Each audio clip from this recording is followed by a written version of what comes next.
Up first, in Bachelor Nation news, huge congrats to the yellow-eyed, shorts, and bootsin', wet-thumbin', tennis pro and season 28 Bachelor, Joey Graziadei. The Z's completed his 30 before 30 list. Congratulations. The nation was on pins and needles to see if Zezelbub could get... That's my favorite one, Zezelbub. Could get through the entire list before the clock struck midnight on his 30th birthday. And this weekend, the sweet Z was kind enough to let us all know that he checked off the last item on the list, a visit to Disneyland with his ring winner, Butterfly's Kelsey Anderson, who commented on the post, all caps, "You crushed it. Love you so much. Pink heart emoji. The best way to wrap up your 20s. Multiple BIP tour survivor Tanner Cortad commented, "Quad fire emoji. God, you're impressive." And the Glazeman, Justin Glaze himself, dropped an attaboy 3 hand clap emojis. Ooh. Anderson also shared that they had a very special birthday party for Joey in LA, filled with loved ones and celebrities that included Victoria Justice and Madison Grace. In celebration of the birthday boy's list completion, we'd like to read for you now all 30 items from that hallowed document. Here we go. Go to Japan. Jump out of an airplane. Go to a new national park. Go ice skating in New York City. Go to a Formula One race. Go to BNP Paribas Indian Wells. Is that a golf thing? I assume. Play a round of golf at Pebble Beach. Go to a new place in Europe, help a sick child mark something off their bucket list, take a cooking class, play tennis on a real grass court, run half marathon, learn how to snowboard, throw the first pitch at a Major League Baseball game, get a new tattoo, go to a Green Bay Packers rivalry game, play in a golf pro-am, go to a wine tasting in Napa Valley, sit courtside at WNBA game, go on a road trip, rollerblade through Venice Beach, surf on the Atlantic Ocean, go to a Michelin star restaurant, take my mom on a trip, take my dad on a trip, go to Disneyland. That was the last one. Learn how to dance, take a pottery class, go to the Super Bowl, go to the Rose Bowl. Nowhere on there was world peace. Congrats, Zezel. But he helped the sick child check something off. Yeah. I mean, looking at this list, I'm like, are you a tennis player? Or are you a golf player, Zezel? What is going on? Similarly aligned country club sports. I mean, I cannot get over what a strong parasocial play this whole list was. Like, first of all, it's basically asking for SpawnCon, being like, someone sponsor me to go to this event. I want to make this appearance. And people are watching. They're like, as the 30th birthday comes closer and closer, there's a time clock on it. And you're like, will he do it? Ugh, he did it. Incredible. Congrats. Up next in Bachelor Nation news, we must sadly report the end of a relationship in another franchise. Love is Blind Season 3's Matt Bolton and Colleen Reed have announced their decision to end their marriage after 4 years of legal recognition as a couple. Bolton was perhaps most remembered for his angry outbursts after discovering Reed attended a girls' night out at a club sponsored by producers without including him. In a joint Instagram post, the no longer in lovebirds declared, quote, "We wanted to share something personal, and this is not easy to do. But after nearly 4 years together, we've decided to end our marriage and move forward on our own paths. We've been separated for some time now and what did I write here? We've been separated for some time now. And have being our best." That I don't know what I meant, but they basically are saying we're doing our best to work through everything privately with care. This was an incredibly difficult decision, not one we made lightly. It came with a lot of thought, and it's been an emotional process for us both. Thank you to everyone who has supported us. We kindly ask for compassion as we navigate this transition. With the end of this relationship, Alexa Alfia and Brennan Brennan Lemieux are now the only couple still together from season 3 of Love is Blind, and they are the only couple from that season to have produced a coveted Love is Blind baby. Care for it. Up next in Bachelor Nation news, we have 3 cast announcements. Ultimatum Queer Love announced their season 2 cast this week for a season that will be released on Netflix later this summer.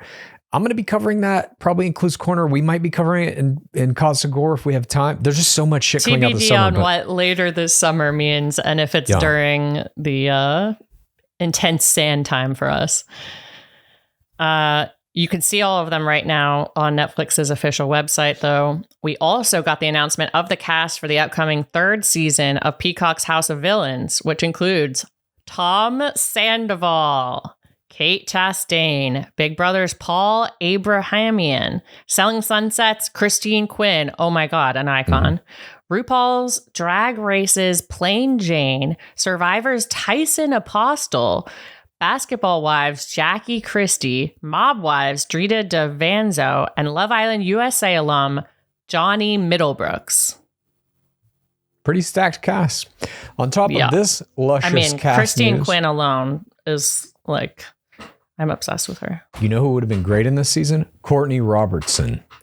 Agreed. On top of this luscious cast news, we also now know who we can expect to see touching Dark Lord Jeff's sand in the historic season 50 of Survivor. 2 Survivor legends will be competing for the 5th time in Traitors season 1 champion Cirie Fields and Ozzy Lust.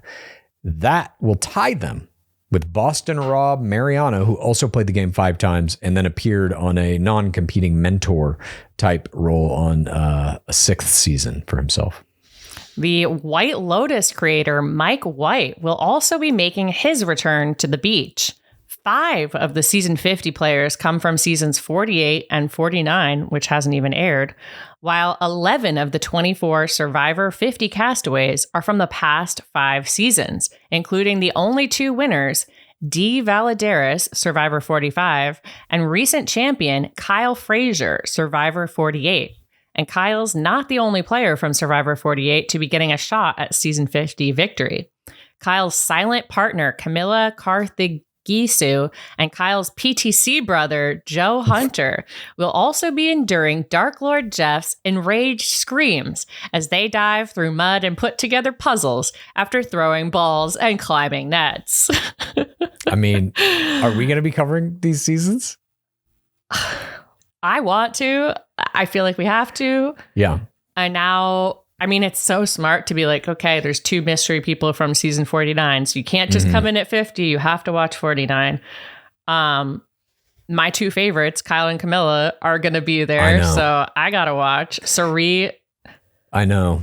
Mike White alone is like, Mike White is probably like, to me, that's the most newsworthy get. It's like, what? This man like definitely does not need to do this. He's probably rolling in it from 100% all of the White Lotus stuff. And you're like, are people just going to be asking him about White Lotus this time? Like a lot more people know who he is. Yeah. So it's going to be interesting. That will be. You know what I found most interesting is someone who is not on the list, Carolyn Weiger. I've seen the clips of Dark Lord Jeff talking about how he's butthurt that she went to go do Traitors and these other shows are like we find these great players and then these other shows take them. It is, look, I love Dark Lord Jeff. He don't get it. That's a very stupid take. You want all of your players to be as famous as possible in as many other shows as possible. Then you bring 100%. Them back to Survivor. And if you want to hang that over their head on Survivor, have Dark Lord Jeff have a conversation with her about it. Why'd you go do that other show? Survivor not good enough for you? Have her answer it on sand.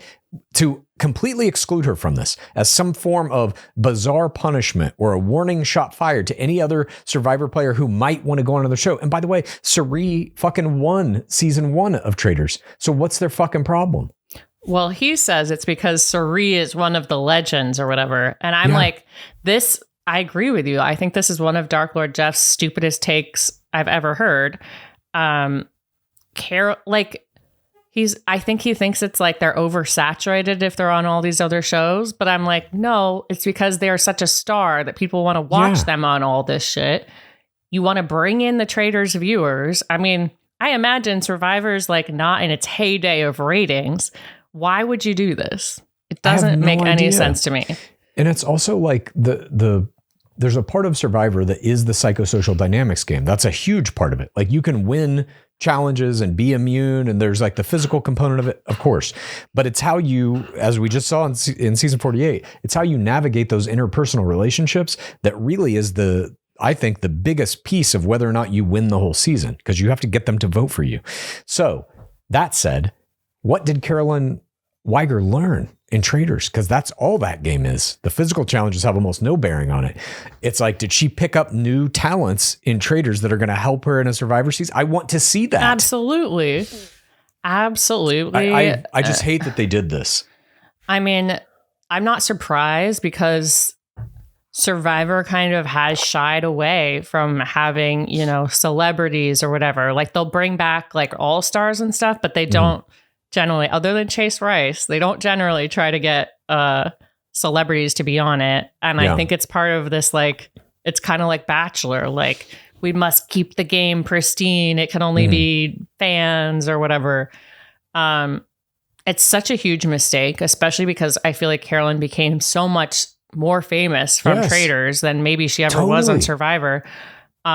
She's one of the only people I followed after watching Traitors, like 100%. And it's like, you have a possibility. There's like a whole new audience that only knows her from Traitors, but loves her now so much they'll watch her in whatever she does next. You have a chance here to peel off a piece of the Traitors audience and bring it into Bachelor.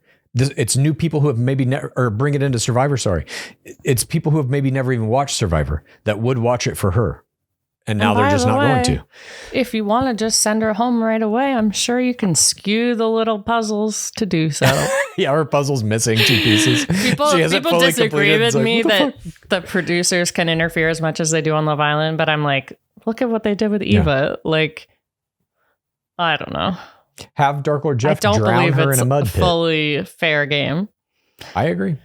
Moving on. Finally, in Bachelor Nation news, we are getting our first glimpse of the new location for BIP Season 10 this week. Entertainment Weekly ran an article with some pictures of the resort where all the players are staying during shooting, the Azura Beach Resort in Costa Rica.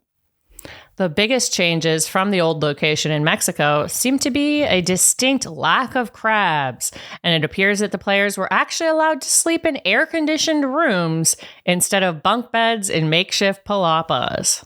BIP showrunner and the man who holds the future of the franchise in his hands, Scott Teddy, explained, quote, "The hotel is more upscale and has a sexy chicness to it that feels more elevated than the traditional kind of paradise world that we've been in. The cast can literally open the doors to their rooms and swim out into the pool under bridges, then up to a beautiful bar that is touching the beach. It has amazing views. The beach itself is private and unique. There's a beautiful island right off it with a bunch of fishing boats that surround it every day, with a quaint little town right next door, but not a ton of foot traffic. It feels remote and upscale and sexy at the same time." Sexy chic sounds like a Housewives like candle brand they're starting. I love that. Season 10 players were paired with a roommate for their regular room, but Teddy revealed that a special evolution of the Boom Boom room called the VIP Suite will also be available to contestants, quote, on certain occasions, should they want to get some alone time. Teddy says, "The VIP Suite is a 2-story private getaway with an amazing setup that exudes paradise. It's got a private pool on the top floor and a jacuzzi on the second floor with a full-on kitchen, perfect for mikazas. It's got huge balconies and elite views." The dirty day beds of old paradise have been replaced by more civilized couches and chaise lounges, and there are now 2 bars instead of 1, so if a player correctly does not want to interact with Wells Adams, they can opt to avoid him at the second bar. Oh my God. Thank you. While we have to wait and see if this season saves the franchise or condemns it to exile from the ABC airwaves, these bits of information do seem to be huge steps in the right direction. I love this. About these things. I love this. They're just like, okay, what do they call the overnight suite in Love Island? Hideaway. The Hideaway. They're like, let's make it the Hideaway. Give it its own private hot tub pool. Make it a sexy, chic experience, not filled with farts and just like this terrible, shitty room. I'm excited. This is a good sign for me. I agree. All these things point in the right direction. These are surface things, But they are things that we have said multiple times are ways to, the direction you need to go basically to save this show. Yeah. So at least on the surface, the correct decisions are being made. I think now it's going to come down to the mechanics. What kind of challenges are they putting in this? What other elements are they trying to steal from other games? And will they be able to successfully pull that off? As well as obviously the interpersonal stuff. Are they going to be able to put together any relationship that seems believable?